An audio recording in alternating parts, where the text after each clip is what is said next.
Me alegro mucho poder estar de nuevo con vosotros y para mí es un privilegio seguir con la exposición del Evangelio de Marcos.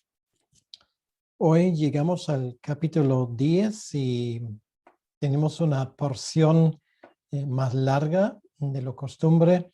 Es Marcos 10, capítulo 10 del versículo 17 al 31. Marcos 10, versículo 17 al 31. Y el título del mensaje de hoy es Los peligros de la riqueza. De vez en cuando es bueno hacer una parada en el camino, a tomarse un tiempo y hacer balance de nuestra vida. Si te pregunto ahora directamente, ¿estás contento en este día? ¿Cómo andas con tu relación con Dios? ¿Servimos a Cristo como deberíamos hacerlo? ¿O hay cosas que deberíamos mejorar?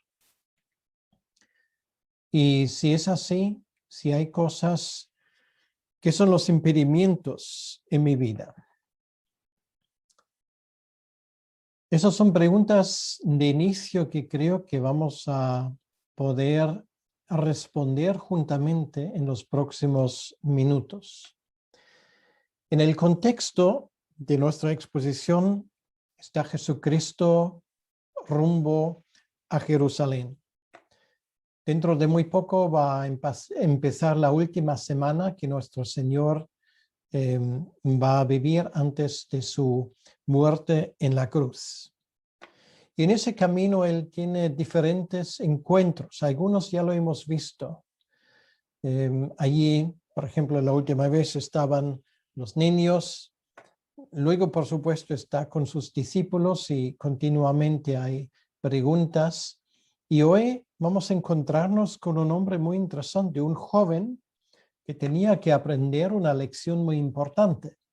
Y esta lección es la siguiente: ¿cuál es la cosa más importante en la vida de un discípulo auténtico? Y la respuesta es amar a Cristo más a cualquier otra cosa. Y con esto voy a leer el pasaje.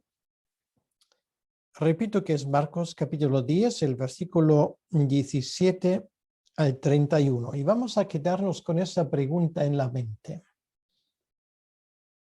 ¿Cuál es la cosa más importante en la vida de un creyente, en la vida de un discípulo de Cristo? Dice, al salir él para seguir su camino, ese camino a Jerusalén, vino uno corriendo e hincando la rodilla delante de él, le preguntó: Maestro bueno, ¿qué haré para heredar la vida eterna? Jesús le dijo: ¿por qué me llamas bueno? Ninguno hay bueno sino solo uno, Dios. Los mandamientos sabes: no adulteres, no mates, no hurtes, no digas falso testimonio, no defraudes, honra a tu padre y a tu madre. Él entonces respondiendo dijo: Maestro, todo esto lo he guardado desde mi juventud. Entonces Jesús, mirándole, le amó y le dijo: una cosa te falta. Anda, vende todo lo que tienes y dalo a los pobres, y tendrás tesoro en el cielo. Y ven, sígueme tomando tu cruz. Pero él, afligido por esta palabra, se fue triste porque tenía muchas posesiones. Entonces Jesús, mirando alrededor, dijo a sus discípulos: cuán difícilmente entrarán en el reino de Dios los que tienen riquezas. Los discípulos se asombraron de sus palabras, pero Jesús, respondiendo, volvió a decirles: hijos, cuán difícil le es entrar en el reino de Dios a los que confían en las riquezas.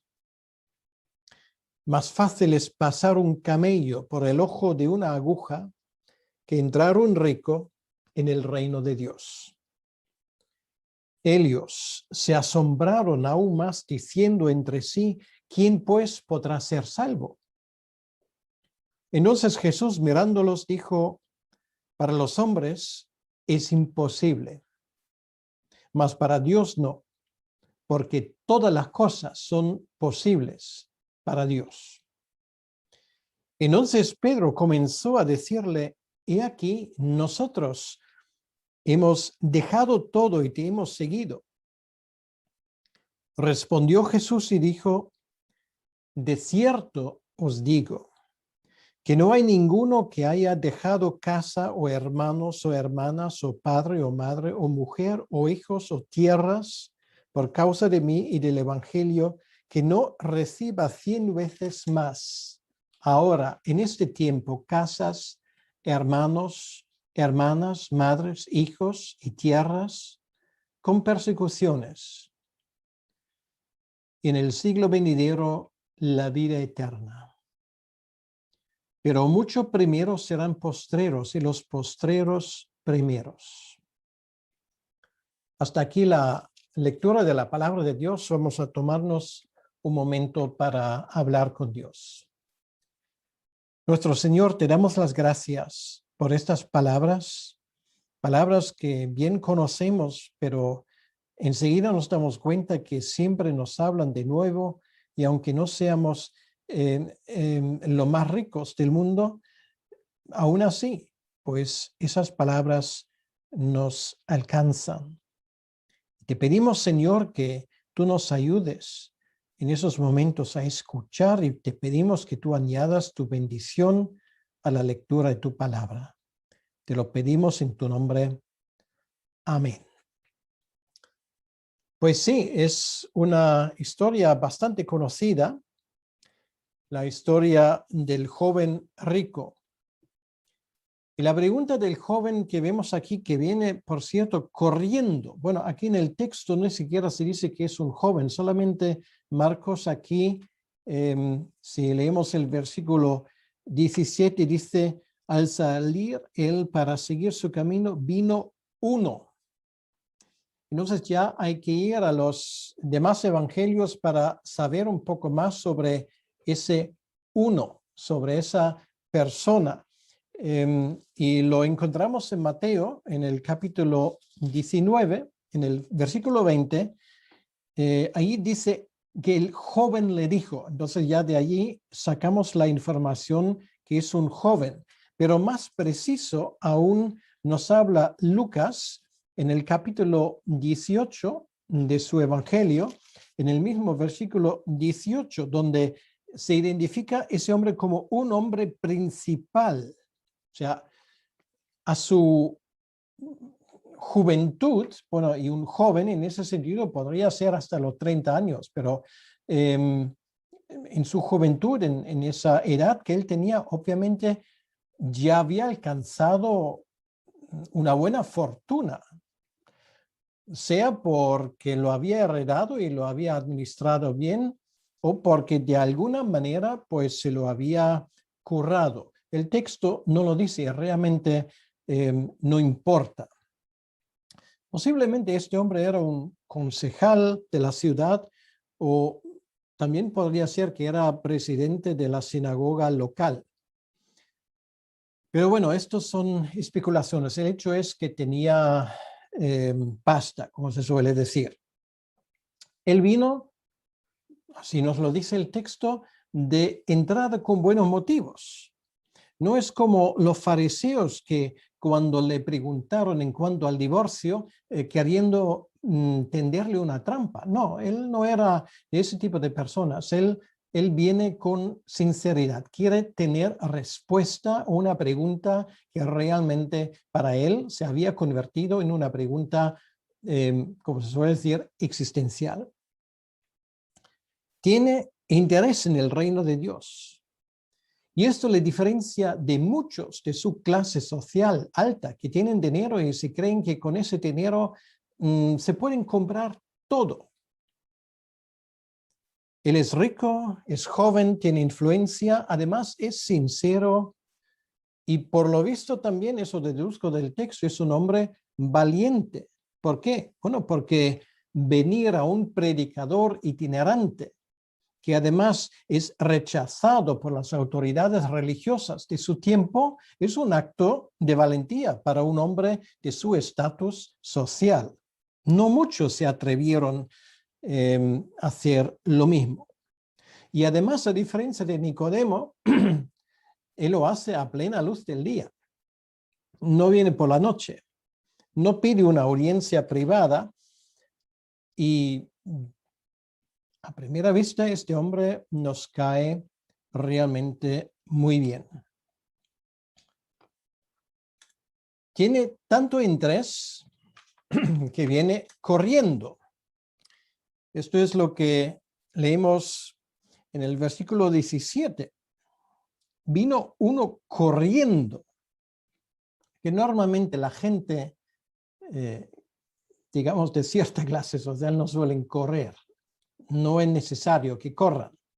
Normalmente andan con seguridad y con tranquilidad. Pero no solamente esto, no solamente viene corriendo, sino cuando llega a donde está Jesucristo, se arrodilla delante de él y hace la pregunta más importante que un ser humano puede preguntar. No sé si mucha gente alguna vez te ha hecho esa pregunta.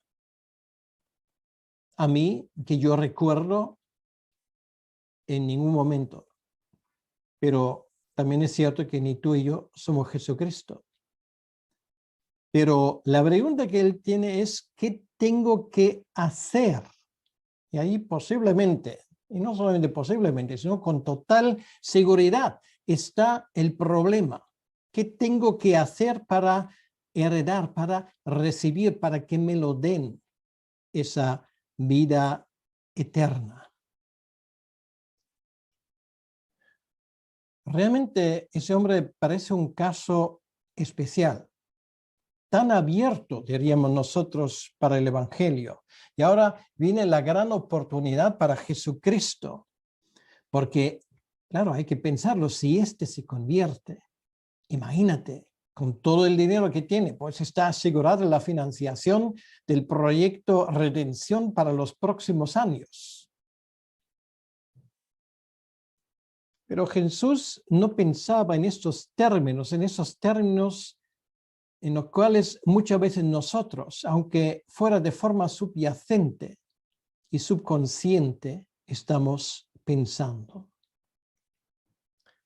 Porque la respuesta de Jesucristo viene a primera vista como un jarro de agua fría.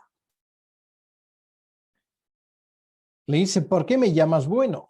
Ninguno hay bueno sino solo uno, Dios. Y esto a primera vista esa respuesta un tanto áspera nos puede sorprender. Pero allí Jesús, y no pierde tiempo, mete su dedo en la llaga. Ese joven tenía que aprender, Jesucristo es más que un maestro de la Biblia. Él no tenía ningún problema en reconocer esto. Lo que él no entendió y lo que él no reconoció, obviamente, es que él es el Mesías y por lo tanto él es Dios. Lo que Jesucristo le dice, en otras palabras, es, mi querido amigo, si tú no crees que yo soy Dios, tampoco me llames bueno, porque ningún hombre es bueno. Y esto es curioso porque sigue siendo el problema de muchísima gente hoy en día. Bueno, ya lo expuso en un famoso libro, en ese famoso libro que escribió C.S. Lewis sobre la vida cristiana. Solamente caben tres posibilidades. Porque el mundo siempre habla en esos términos que Jesucristo sí fue un maestro muy importante, un maestro religioso, luz en el camino y que era un hombre bueno y todo esto. Bueno, en esto todos se ponen de acuerdo. Yo no he escuchado nunca que nadie dijo que Jesucristo era malo. Pero no suelen pasar de esto. Y C.S. Lewis lo escribió de forma magistral. Realmente solamente tenemos tres posibilidades. O Jesucristo sabía que todo lo que él dijo era mentira, entonces es un mentiroso y un embustero, un engañador. O si no se daba cuenta que las cosas que él dijo eran una equivocación, entonces es un loco, porque ¿quién puede decir esas cosas y realmente creer en ello? Si es simplemente una persona humana, pues estaría loco. Pero la tercera opción, y esto es lo que dijo C.S. Lewis con claridad, si era cierto lo que él dijo, entonces no cabe otra posibilidad que considerarle el verdadero Hijo de Dios. Y allí precisamente tenemos el problema de este joven. Y Jesús sigue con el tratamiento, para decirlo así, para llevar a este joven a la verdad en cuanto a sí mismo. Ahora, le dice, y bueno, voy a parafrasear para que entendamos mejor el peso de esas palabras. Le dice, si piensas que es cuestión de hacer algo, bien, porque no empezamos con los mandamientos. Efectivamente, hay una forma de ganarse la vida eterna. Y esto se explica de forma muy fácil. Solamente tienes que guardar los 10 mandamientos y las prescripciones de la ley de una forma intachable. Quiere decir, sin fallar ni una sola vez. Y por eso Jesús le habla de los mandamientos, que tienen que ver con nuestra relación con los demás. Es muy interesante. Él no le habla de la primera tabla, le habla de la segunda tabla. Porque esto es más fácil de verificar. No adulteres, no mates, no hurtes, no digas falso testimonio, no defraudes, honra a tu padre y a tu madre. Estas son las cosas que de una forma muy concreta podemos verificar si lo cumplimos o si no lo cumplimos. Y ahora, de nuevo, nos llevamos una sorpresa muy grande, porque tal vez en nuestra ingenuidad esperaríamos que ese hombre claudicaría y diría, sí, es verdad, la verdad que ahí, bueno, hay más que un problema en mi vida. Pero no. Dice, entonces respondiendo le dijo, maestro, todo esto lo he guardado desde mi juventud. Bueno, nos quedamos realmente con los ojos abiertos y grandes. Realmente para hacer esa afirmación, pues uno tiene que estar pero muy convencido de sí mismo. Y ahora vemos el problema muy claramente. Porque este joven no veía claro el problema gordo que tenía en cuanto a su estado espiritual. No era consciente de que incluso el odio, un arrebato de malos pensamientos, equivale a matar a alguien. O mirar de cierta manera a una mujer ya equivale al adulterio. Jesucristo esto lo explicó muy claramente en el Sermón del Monte, pero posiblemente en aquel momento ese chico tenía otras cosas que hacer. La reacción correcta hubiese sido, maestro, todo esto lo he infringido desde mi más tierna infancia. Ahora, explícame, por favor, qué tengo que hacer para recibir el perdón de mis pecados.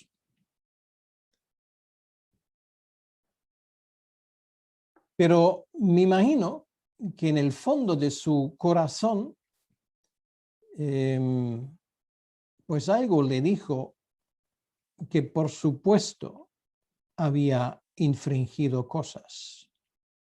Porque si no fuera así, ¿por qué ese joven no tiene seguridad de salvación? ¿Por qué le pregunta por la vida eterna? Si esto es así, que ha cumplido todo. Bueno, eso está muy claro. En la ley de Moisés dijo, haz esas palabras que hoy te mando y vivirás. Y seguramente él conocía ese pasaje y muchos otros. Obviamente tenía sus dudas, siendo perfecto como él, habiendo cumplido todo, no solamente los 10 mandamientos, sino también los 600 mandamientos de la Torá, todo lo había cumplido en sus propios ojos. Pero obviamente, a la hora de la verdad, tan seguro no estaba. Y le pasa lo que le pasa a mucha gente, incluso también muy religiosa. No tienen seguridad de salvación. No tienen claro y no saben si en este momento partirían de esta vida, estarían con Dios. No tienen esa seguridad. Y esto les une a todos los religiosos del mundo y da igual cómo se llama la religión. Y tal vez en este momento te hablo a ti, que eres muy religioso y crees que vives bien y crees que cumples con los preceptos de tu religión, pero en el fondo sabes que igual esto no es suficiente. Y no tienes esa certeza de que si en este momento respiras tu último aliento, que vas al cielo. Entonces escúchame bien, este mensaje va para ti. A lo mejor ese joven ahora espera una respuesta en los términos, bueno, si has cumplido todo esto, pues entonces haz un peregrinaje, pues anda por el camino de Santiago, pues haz algo especial, haz un donativo para una organización caritativa o algo por el estilo. Eso sí, quedándote con la mayor parte de lo que tienes. Tampoco hay que exagerar. Pues esta es la idea que mucha gente tiene. Mucha gente con muy buenas intenciones. Jesucristo a esto le responde de nuevo. El Señor siempre nos sorprende, porque ahora podríamos imaginarnos que Jesús le echa una bronca soberana y dices que eres un creído, que eres una persona realmente que con tanta extravagancia que tiene en la cabeza ya no sabe percibir la realidad. Eres un soberbio. Vete a casa, haz sus deberes y luego, pues, si mejoras, pues puede volver. No le dice esto. Dice en el versículo 21, Jesús mirándole, le amó. Quiere decir que Jesús tenía un profundo amor por este chico, que era sincero, eso sí, pero aún muy alejado del reino de Dios. Y no era la hora ahora de echar broncas. Jesús ama a los pecadores. También ama a los pecadores que no se dan cuenta que son pecadores. Él ama a los ricos. Él ama también a los pobres, que también pueden tener un problema con el dinero. En este camino que había emprendido, en ese camino donde él estaba dirigiéndose a Jerusalén, este camino él emprendía para dentro de pocos días iba a morir también por alguien como ese chico.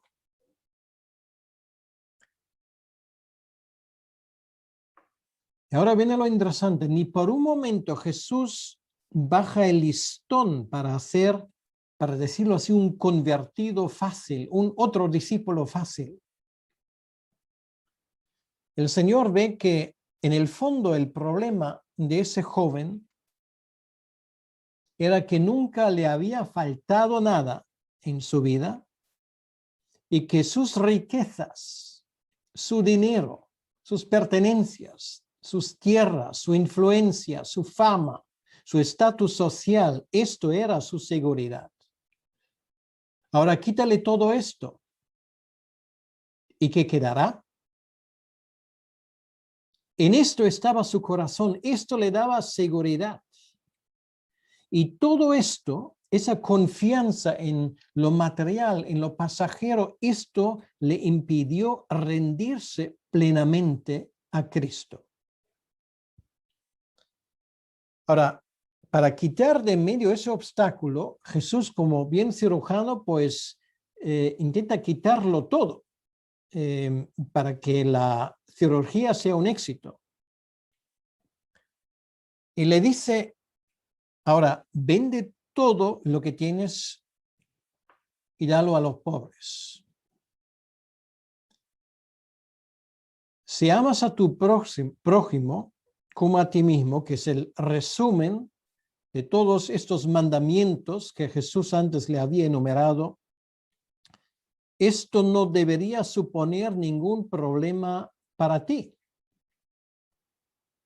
Entonces véndelo y con eso demuestras que la segunda tabla de la ley para ti es cosa de coser y cantar.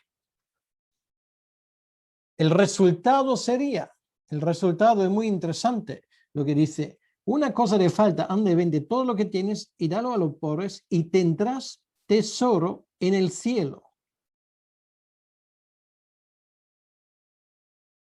Esto Jesús lo explicó en la famosa parábola de la perla del gran precio, cuando un mercader, un hombre de negocios, vende todo lo que tiene para comprar cierta perla porque es la más preciosa y la quiere tener.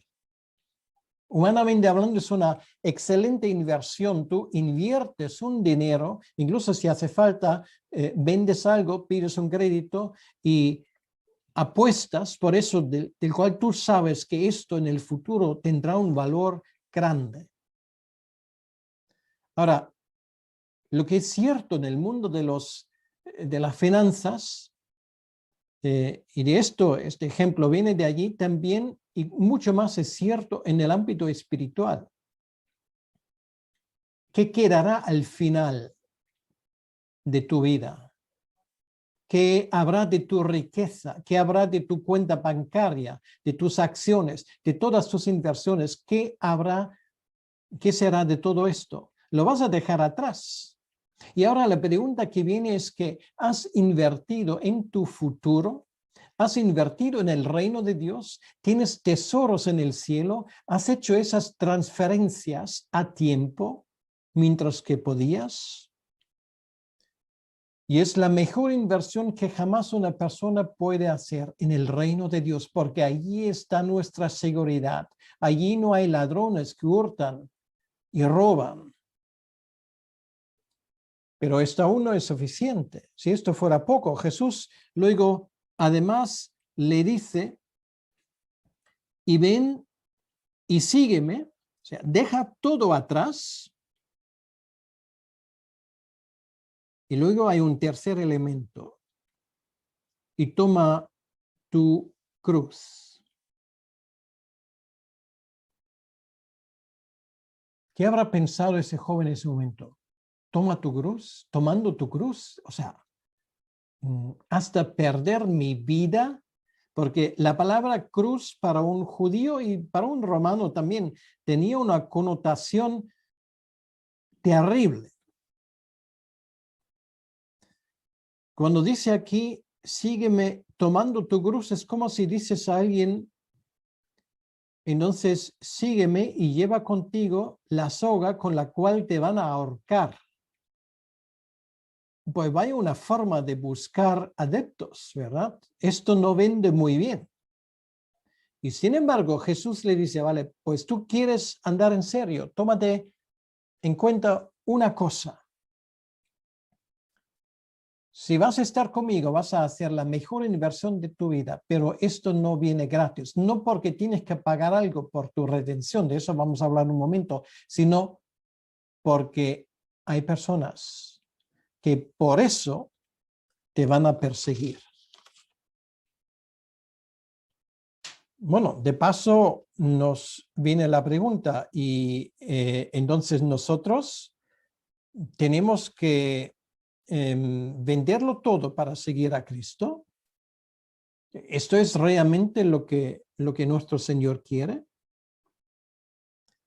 No necesariamente, pero el tratamiento que Jesús aquí aplica siempre depende de nuestra enfermedad. Para él era el dinero el problema. Para nosotros puede ser otra cosa. Cristo tiene que ser el número uno en nuestras vidas. Tenemos que estar dispuestos a aceptar que Él reine no sobre algunas, sino sobre todas las áreas de nuestra vida. Cristo es el dueño de todas las pertenencias de sus discípulos y nosotros simplemente somos siervos, administradores, nada más. Y queridos hermanos, si ya eres un discípulo de Cristo, no creas que este mensaje no sea para ti, porque tú también y yo también podemos caer en esa trampa. Cuidado si pensamos, Cristo, me puedes pedir todo menos esto. Y bueno, no solemos hablar así, pero de forma subconsciente, para que nadie nos escuche, y a veces de forma hacia adentro, decimos, bueno, esto no. Y esto puede ser un hábito, esto puede ser uno de nuestros pecados preferidos, puede ser una debilidad que tenemos, pueden ser muchas cosas. Esto no lo puedo dejar. Bueno, ahí tenemos el ejemplo de Herodes, que no quería separarse de Herodías, debería haberlo hecho. Le gustaba el mensaje de Juan el Bautista y sin embargo no tenía el valor ni la decisión de cortar por lo sano. Y esto le costó su alma, un precio muy alto, altísimo, que pagó finalmente. ¿Os acordáis de la lección del ojo y de la mano y del pie? Jesús dijo, si tu ojo, tu mano, tu pie son un obstáculo, córtalo. Claro, esto no hay que entenderlo de forma literal. Lo que hay que entender, si hay cosas que te son muy caros y si esto es un impedimento para que le sirvas al Señor, déjalo. Porque el precio que al final vas a pagar por no hacerlo es un precio muy alto. Y precisamente allí tenemos la diferencia entre ser atraído por Jesucristo, que hay mucha gente que Jesús les cae sinceramente bien, entre ser atraído por Jesucristo y ser un discípulo. Acercarte a Jesucristo bajo tus propias condiciones y bajo tu propia autoridad no cuesta nada, sale barato. Pero pregúntate, ¿estoy dispuesto a pagar cualquier precio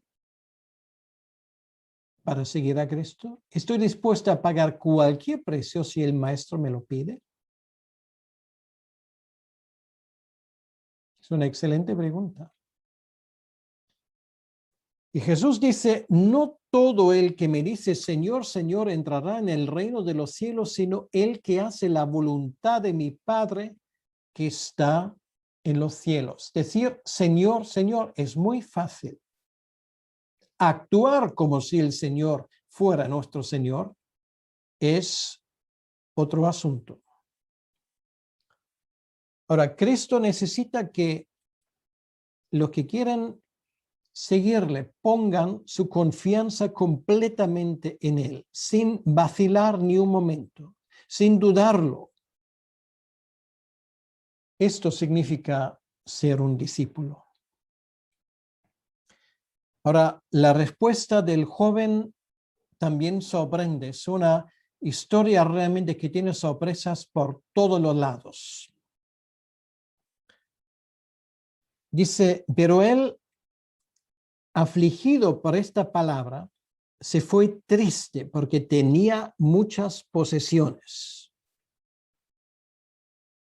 Esa frase nos deja atónitos. Él deja a Cristo en vez de dejar su dinero.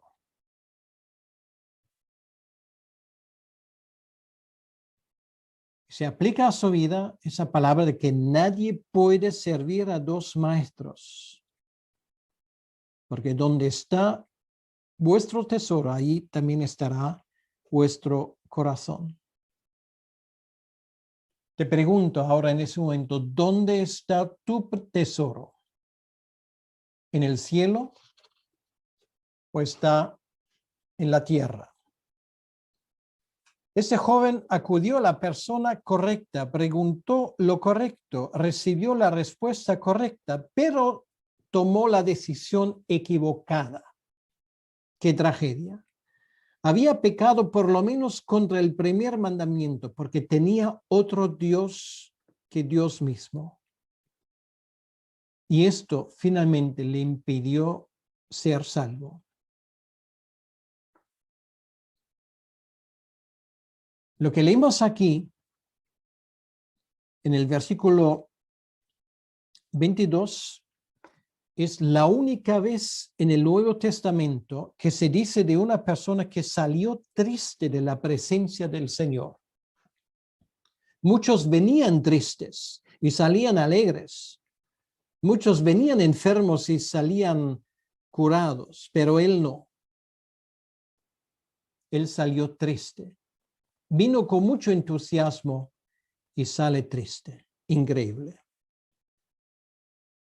Ser discípulo comprende todas las áreas de nuestra vida, pero a él este precio le pareció demasiado alto y no estaba dispuesto a pagarlo. En esto por lo menos estaba sincero.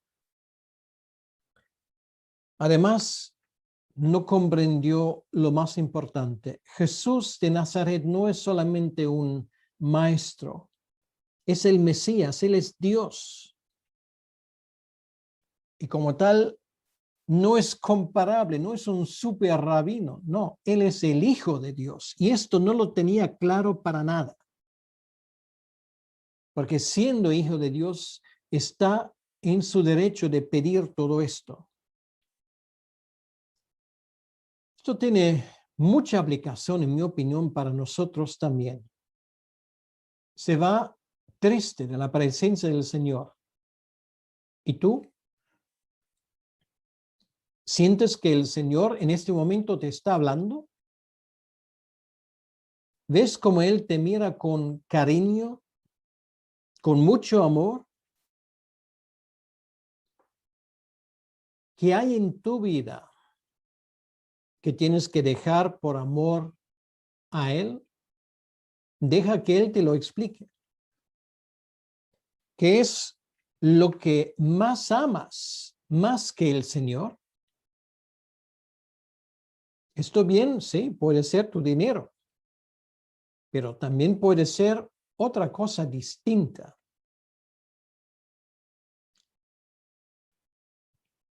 Y lo que ponemos por encima de nuestra relación del Señor, esto se convierte en nuestro Dios. Y esto significa que como mínimo hemos fallado los primeros 3 mandamientos, cosa que este joven no había entendido. Por lo tanto, te ruego en este momento, entrega tu vida completamente al Señor. No vayas ahora a tu casa, bueno, estás en tu casa, pero no apagues el ordenador luego de forma triste, porque no vas a estar nunca más feliz y contento que al lado de tu maestro. Aunque fueras pobre, despreciado por el mundo, si así fuera necesario. Y ahora, para terminar, Jesucristo aprovecha la ocasión para darle una lección a sus discípulos y habla sobre los peligros, en este caso, de la riqueza. Jesús dice: cuán difícilmente entrarán en el reino de Dios los que tienen riquezas. El que confía en sus riquezas lo tiene muy complicado. Y este joven, como acabamos de ver, tenía riquezas materiales y se consideraba al mismo tiempo rico espiritualmente. Sobre ese tipo de cosas que también se encuentran en nuestras iglesias, esta mezcla, dice el mismo Señor en Apocalipsis capítulo 3, versículo 17, porque tú dices, yo soy rico y me he enriquecido y de ninguna cosa tengo necesidad, y no sabes que tú eres un desventurado, miserable, pobre, ciego y desnudo. El que a comprender lo que significa tener a Cristo le va a dar igual lo que el mundo le puede ofrecer. Y si tenemos riqueza o pobreza en esa vida, esto debería ser para nosotros de segunda categoría.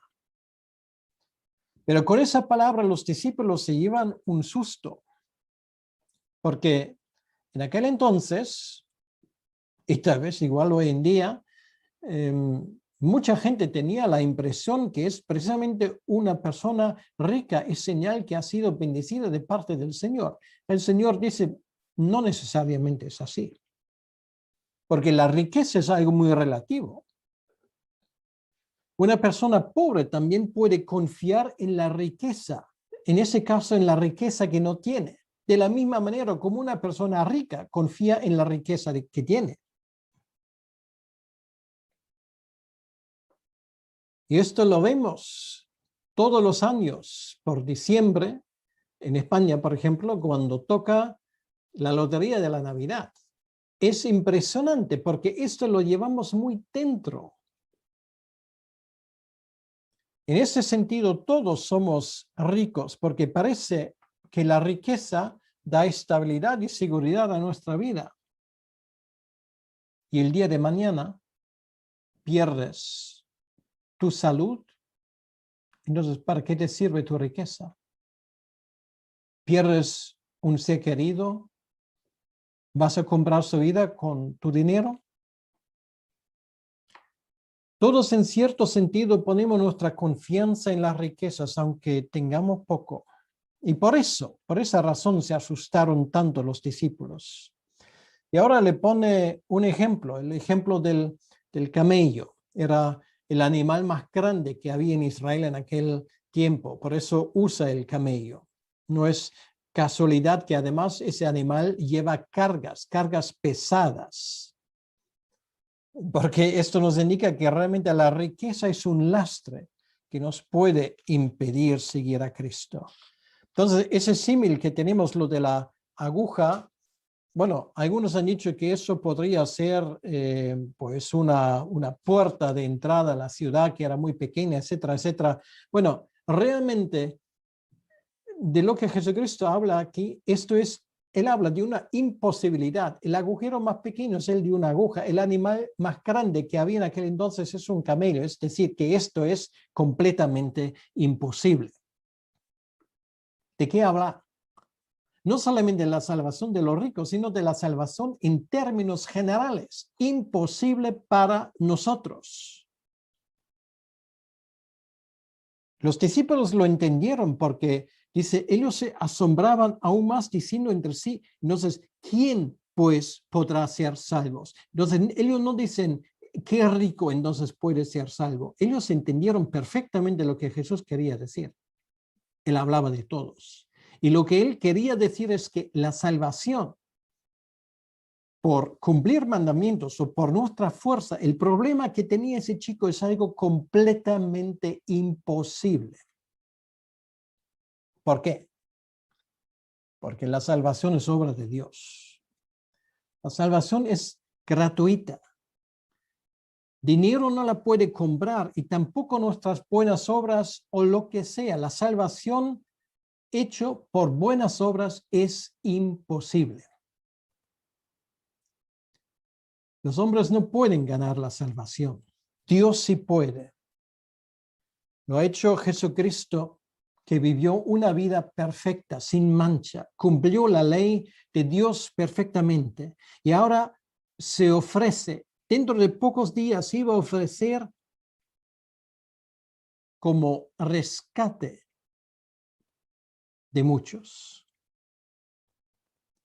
Y para esto hace falta que nos vemos como lo que realmente somos, unos pobres pecadores destituidos de la gloria de Dios. Con toda nuestra religiosidad y todas nuestras intenciones no nos sirve para nada.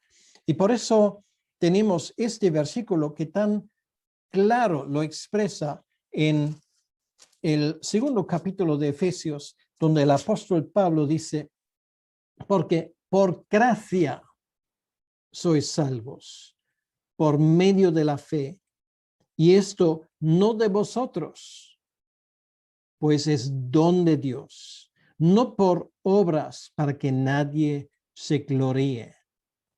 Pues esto me parece una perfecta ilustración para este versículo.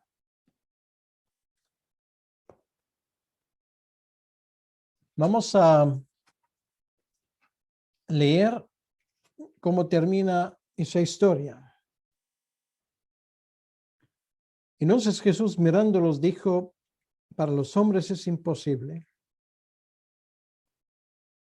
mas para Dios no, porque todas las cosas son posibles para Dios. Entonces Pedro comenzó a decirle, he aquí, nosotros hemos dejado todo y te hemos seguido, y ahora enumera todo lo que han dejado. Pedro piensa en sus redes, en el barco, incluso en su familia, que pocas veces lo habrá visto en estos 3 años y medio que estaba con Jesús. Lo dice con cierto orgullo, pues el Señor no le regaña. Seguir a Cristo tiene su precio, pero lo que recibimos a cambio es aún más. Y aquí tenemos una lista, hermanos, hermanas, hasta casas. Y eso es lo bonito y puedo dar fe de ello. ¿En cuántas casas no he podido estar? Casas de las cuales incluso a veces parecía un sueño.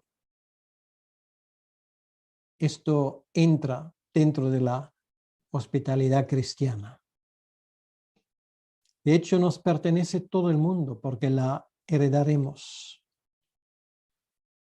Este joven era rico y un hombre que tenía influencia en este mundo, pero en el mundo venidero son los discípulos de Cristo, los que aquí desprecian esas cosas, los que finalmente serán los primeros. Los que ahora son los últimos de la fila, finalmente son aquellos que van a ser los primeros. Ahora, la pregunta es la siguiente, ¿por qué caballo? Perdón que lo diga así, ¿estás apostando? O al final, en vez de un caballo, estás apostando por un camello.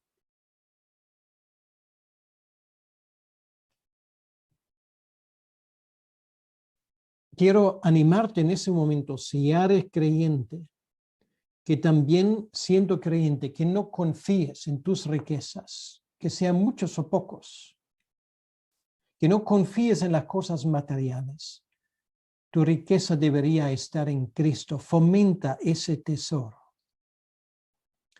Y si no conoces a Cristo aún, te pido como embajador de Cristo, deja de reconciliar con Dios en ese momento, porque ni tu dinero, ni tus pertenencias, ni tu profesión, ni tu estatus social, nada de esto te va a servir en el día de juicio que vendrá. Ven a Cristo, entrégale a Él tu vida y verás que a partir de ese momento todo lo verás con ojos distintos. Que el Señor te bendiga. Vamos a orar un momento. Señor nuestro Dios, te damos las gracias por esta historia de este joven rico. Nos vimos reflejados en tantos aspectos de esa historia. Te pedimos, Señor, que tú nos ayudes a no ser tontos con las cosas de nuestra vida. Ayúdanos a ser sabios, a no confiar en las cosas que nos salvan, sino confiar en ti. Te lo pedimos, Señor. Te pedimos que tú nos ayudes en esto. que seamos sabios a la hora de escoger. Y te pido que tú bendigas a todos los que en este momento nos están escuchando. Te lo pido para tu honra y para tu gloria. Amén. Que Dios te bendiga.